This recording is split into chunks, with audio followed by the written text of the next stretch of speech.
তোমরা কখনো real life Barbie দেখছো?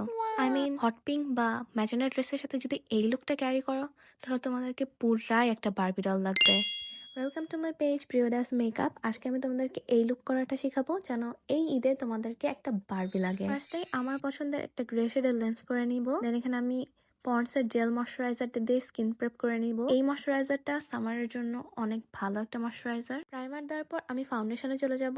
এখানে আমি মার্স এবং জুভিয়াস প্লেসের দুইটা ফাউন্ডেশন মিক্স করে দিয়েছি, যেটা আমার পারফেক্ট স্কিন শেডে চলে আসে। এন্ড এই ঈদের টাইমে না তোমাদের ছেলেদের আমাদের মেকআপ করানো না খুবই বেশি মাথা ব্যথা হয়, আমি দেখছি। তোমরা যদি সকালে একটা মেয়ে বিকালে একটা মেয়ে নিয়ে ঘুরতে পারো সেটা কোনো সমস্যা না, বাট আমরা মেয়েরা যদি একটু বেশি মেকআপ করি, একটু বেশি সাজুগুজু করি, তাহলে নাকি সেটা বিয়ের মেকআপ হয়ে যায়।